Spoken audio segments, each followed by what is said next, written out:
kami sa aming fishing site.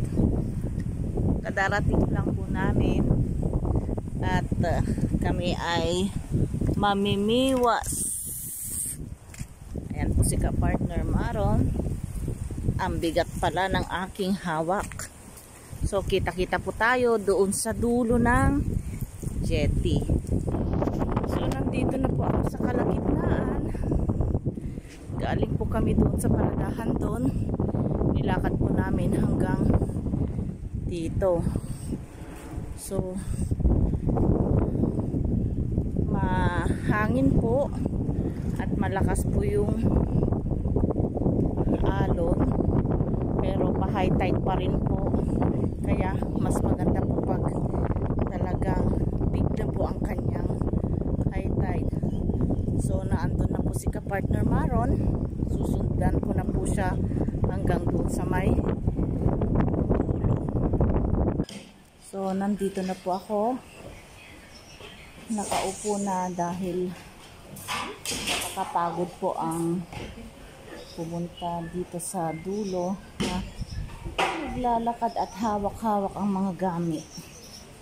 So nagkakasana po si ka-partner Maron ng crab trap para makakuha po kami ng alimango o alimasa.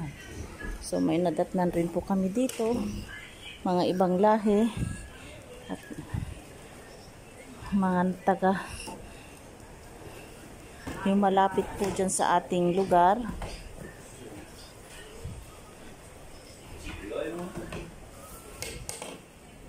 So ganito po ang hilig ng mga taga dito.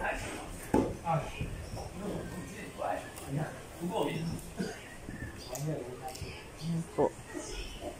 So ikakasa po mamaya ni ka-partner Maron ito pag nalagyan na po niya ng pain. So ang pain po namin ay malet o kaya banak. So marami pong pupunta doon sa island, sa Cochimbo Island.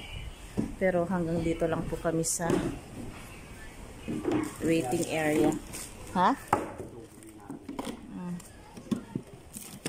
So lalagyan na po niya ng pain. Ayan po, naglalagay na po siya ng pain. Banak po ang ginamit. So itong mga nadatnan namin ay aalis na sila dahil wala pa daw silang nakuha at hindi pa sila masyado bihasa sa pangunguhan ng mga alimasag o alimango. Kaya tinatanong nila kung ano yung aming tinatanong nila yung aming pain. So ang tingin daw nila sa amin ay sanay na sanay sa pangingisda. Totoo naman kasi naman kada makaisip ka eh. Pero mas maganda talaga sa paglagay po ng pain, mas maganda po na nasa gitna para pasukin po nila dito sa may butas, dito sa may side. Pag nilagay mo lang po kasi at sinot lang po doon sa may loob at hindi mo po tinali, yung crab po ngangat-ngatin lang po nila doon sa may ilalim. Doon lang po sa may ilalim nila ngangat-ngatin yun, kaya ganun. Kaya kailangang itali po para pasukin po nila. Pero pag hindi po natin tinali at hindi po nila kakainin yun at papasukin. Bali, yun lang po sa ilalim doon. Yun lang yung ngangat-ngatin nila sa labas mismo ng crab trap. Umalis na po sila dahil wala daw po silang nakukuha. Pero iniwan nila yung nila. Ayan o. Hindi ba kanila yan? Oh, so umalis na po sila kasi wala daw po silang nakuha at hindi po sila bihasa. So yan po, ayan. Nilagay na ni ka-partner Maron, tinapon na niya sa tubig bago niya itali doon para hindi po mawala yung ating crab trap. Para pag hinila po natin yung ating crab trap at titignan kung may laman. Madali lang po siyang hilain. Siguradong hindi po mawawala yung ating crab trap. So makikita po natin ang lakas po ng ating alon ngayon. Maalon anuhan, malakas yung hangin kasi. Pero ang sabi po nila, yung ganito po kalakas na alon at mahangin, yun po ang madaming isdang makukuha. Lalo na po kanina papunta po kami dito, makikita po natin yung sand doon. Ayan, bilog na bilog po. San ba yan o moon? Buwan na yan? Buwan na po yan. So bilog ang buwan ngayong Christmas. So kada bilog ang buwan daw, ang kasabihan po nila ay madaming isda daw po na papunta dito sa tabi. So ayan, yung isang banak po ay 3 hiwa po ang ginawa ni Kapartner Maron para paghati-hatiin niya at itatali dito sa aming crab trap. Ayan. Matagal po nung huling punta namin dito. Mga October sigurohan or November. Matagal din po. Oo. Kasi wala po kaming nakukuha nun. Pero ngayon, kasi nung winter po yun. Anuhan po, malamig. Walang makuha. So ngayon, at tag-init, sana po makakuha kami ng madami. Kasi Christmas, wala rin naman pong ginagawa sa bahay. Kaya nagdesisyon si Kapartner Maron na mamasyal po kami dito sa dagat. So andito na nga po kami. Ayan. At ipipili ni Kapartner Maron kung saan niya pwedeng ikasa o itapon ang ating crab trap. Saan? Doon? Oo, hindi na. Ang kagandahan po kasi ng pain namin ngayon, yung mga nauna po na mga crab trap na nakakasa ay luma na po. Kumbaga nababad na pong matagal yung kanilang pain. So, aayawan na po ng crab yon pag matagal na pong nababad doon sa tubig. So, ang papasukin po nila, sigurado, yung bagong lagay. Lalo na po itong aming pain ay frozen po. Matagal po siyang lumambot sa loob po ng crab trap natin. So, yun po ang kagandahan po ng aming crab trap. Para pag halimbawa madami na pong makuha, kahit 1 oras o 2 oras lang po ay uuwi na po kami. Basta napagbigyan lang po ang hilig ni Kapartner Maron. At yung scissor po niya, ginamit niya pong pangpukpok dahil sa matigas yung banak na pangpain niya o masugat yung daliri mo. Hayaan mo na. Yan po kasi ang ginamit niyang pangpukpok kanina sa kutsilyo dahil sa sobrang matigas po yung pagkaka-frozen po ng ating isda. Kasi kanina po sabi ko ilabas na po, pero sabi niya hindi daw maganda pag malambot na ipapain. Kaya hayan. Ginamit po niyang pinangpukpok yung aming scissor, nasira po.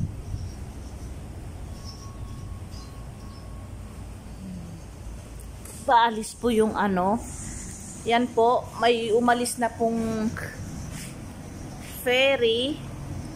Nakakarga na po siya ng ilang pasahero. Dadalhin po niya doon sa Cuchimudlo Island. After 30 minutes, may iuuwi rin po siya dito na galing doon. eksakto na naman po yung mga taong nag-aantay dito every 30 minutes. Yan. Maganda po tong lugar na to. Dito po kami nakakarami ng mga alimangot, alimasag. Lalo na po hipon. Hipon nun, dito po kami nakakuha. Oo. Dito po kami nakakuha ng 8 kilos na hipon na mga medium sizes, large at saka medium sizes, di ba Han? 8 kilos po ang nakuha namin dito, kaya tuwing season po ng hipon, talagang pumupunta po kami dito. Dahil maganda na po ang jetty, may waiting area pa po dito na pwedeng upuan. Dito banda sa kabila.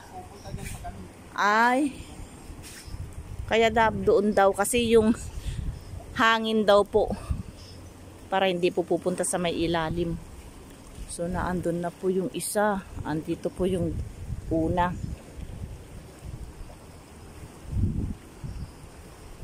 Ayan.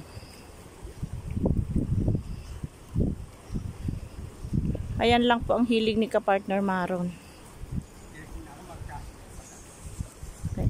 Kaya nga.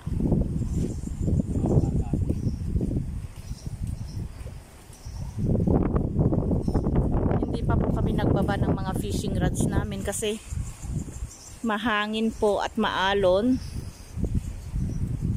Mas magandang ang gagamitin po muna namin ay yung cast net.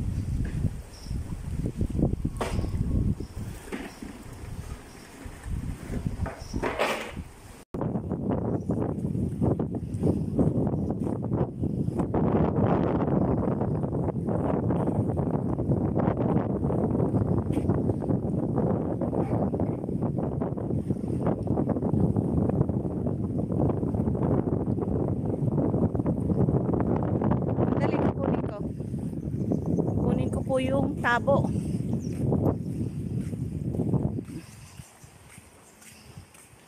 Maganda po ang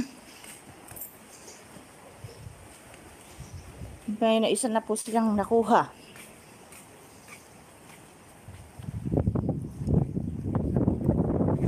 Kilawin? Dali mo na kaya ito.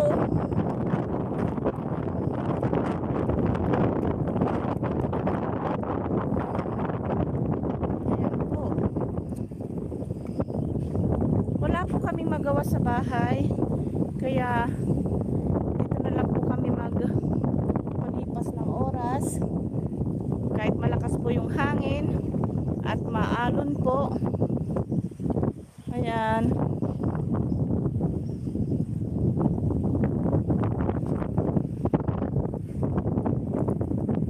Basta ang hilig ni partner Maron ay gawa niya kasi yan talaga ang hilig niya. Ayun, lapitan po natin si ka-partner Maron dahil nakikita ko meron na siyang huli. So, tignan po natin kung ano po ang kanyang nahuli na nakasnet sa oras na ito.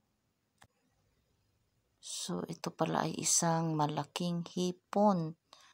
So, nagsimula na pong lumabas ang mga hipon ngayong oras dahil po sa mataas na po ang level ng tubig. Nasa peak na po ang kanyang pagka-high tide. So, tignan po natin ang susunod na paghagis ni ka-partner Maron ng kanyang cast net.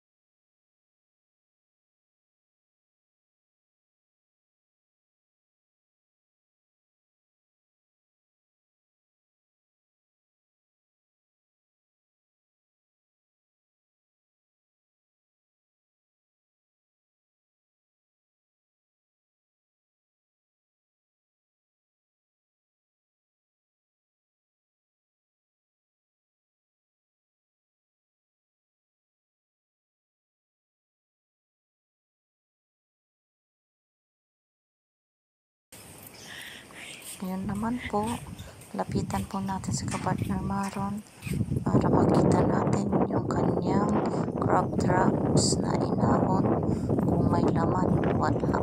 Ganito po ang diferensya ng lalaki at saka babae po. Napapainan ko yung isa mamaya. Ayan po, lalaki po yan kasi yung kanyang ipit ay asul.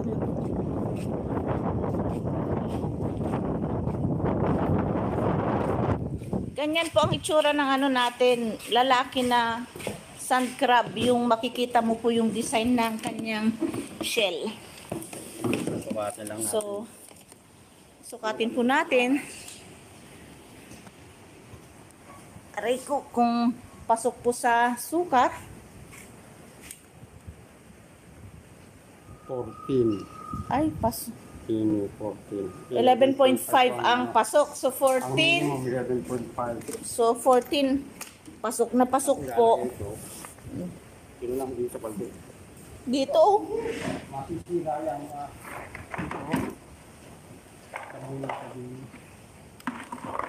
Ayan po, nasa may timba na po doon. So, titignan po niya yung isa doon. Ala, siguro malaking alimango yung kumain doon sa... Yung ulo yata yun eh.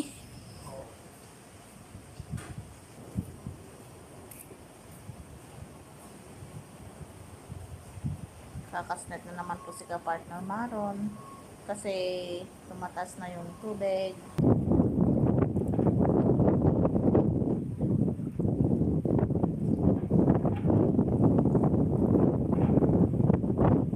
Mataas na yata, no?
Lalaki po, tubo ang mga sipit.